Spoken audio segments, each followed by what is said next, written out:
The 12th installment, the first day. Scales and balances. 1. Death is but an illusion. For it is the physical that cannot house that which is eternal. The physical is of this realm. The spiritual is not of this world. One should therefore seek that which is eternal and not temporal. As it is written, "For what shall it profit a man, if he shall gain the whole world, and lose his own soul?"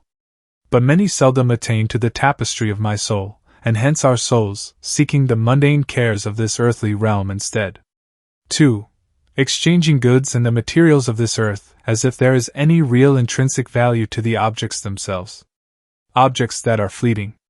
Objects that have no connection to my divine being. Objects that are necessary due to the creation of this earth, and its egoisms found within your phantomatic bodies through wants and desires. 3. O phantom, performing the barter, as it was in the beginning, so it is now, making its comeback within your technologies. Even now with your time bankings, childcare cooperatives, house sittings and oils. 4. Then came your cattle bargainings, along with your cowrie shells, metal monies and coins, your Norden coinage, your leather monies, your ant nose, your paper currencies, your potlatch, your wampum, your gold standard, along with its end, and finally your paper currency and coin exchange only standard. 5. To what ends do they serve me? To what ends do they serve humanity and its collective conscience? 6. Materialism and your desires for them are that of the ego. It is nothing short of want and ignorance. It is the essence of your mind. For the mind is the logic that tells you that you must have these things in order to survive for the sake of its flesh. For the flesh is about its dualism. 7. You are a conditional being, O phantom. A divided individual, split into two parts, contrasted aspects. 8. Your philosopher's sight.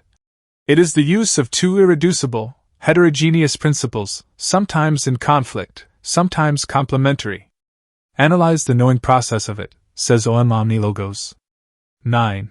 Within your phantomatic religions, your dualistic counterpart creates the belief in two supreme opposed powers or gods, or sets of divine or demonic beings, that cause the world to exist.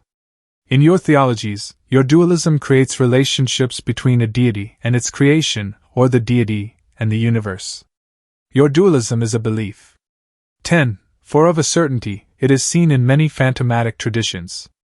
It is seen in Judaism, Christianity, Islam, Buddhism, Zen, Hinduism, Zoroastrianism, Taoism, Jainism, and in ancient Egyptian and Mesopotamian ideologies.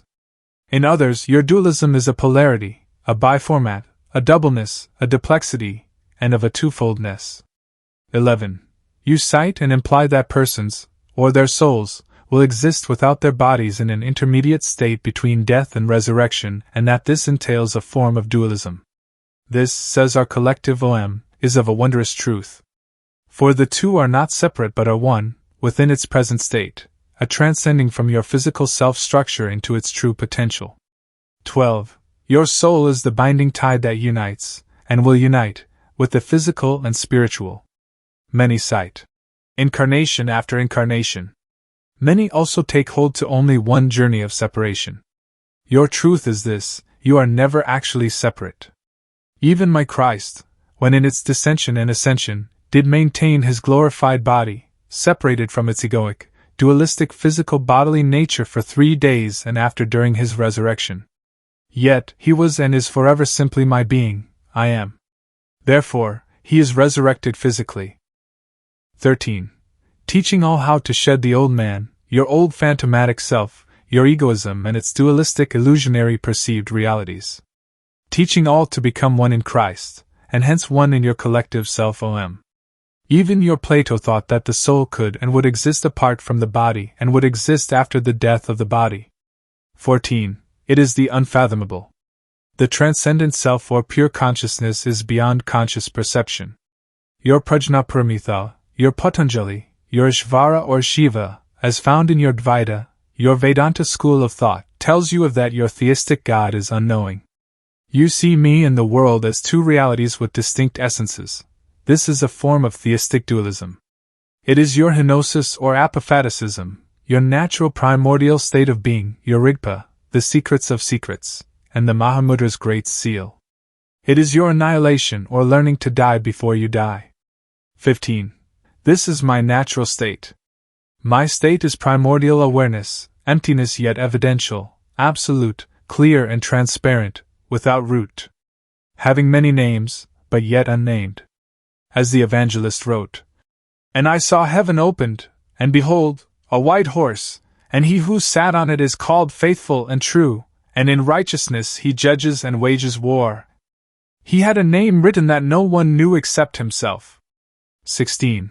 While your Gnostic systems postulate a dualism between me and the world, varying from the radical dualist systems of Manichaeism to the mitigated dualism of classic Gnostic movements, claiming the universe to be originated from two independent and opposed principles, our Om Omnilogos, never changes. Many from within my Islamic circles recognize this and fought against several forms of dualism, whose followers are called dualists, in Arabic Thanawiyya. 17.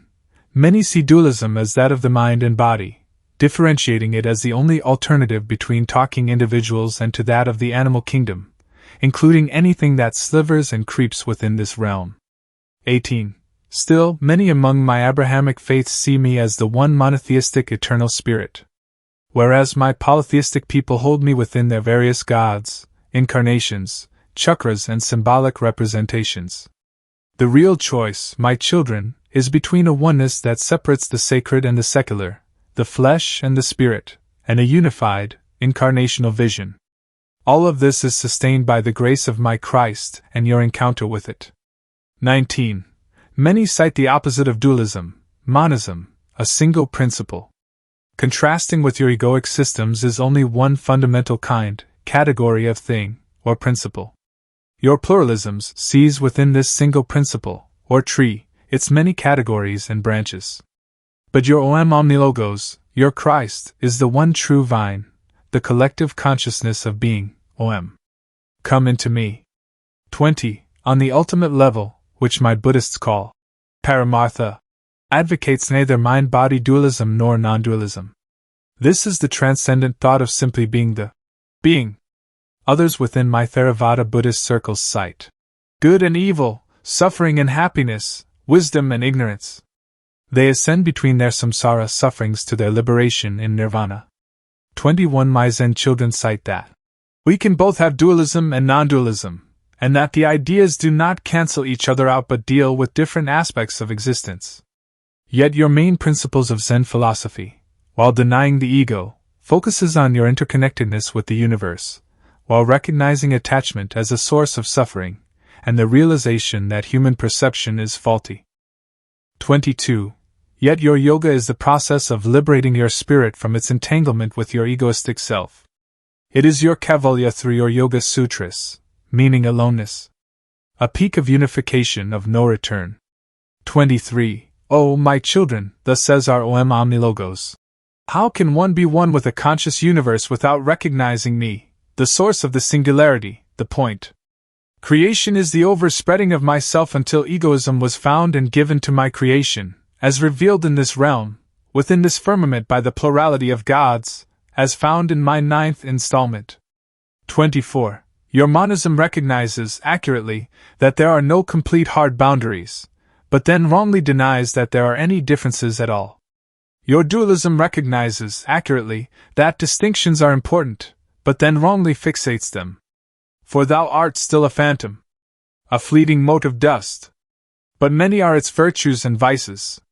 25. Come, I will show you. The second day is here, the day of virtues and vices.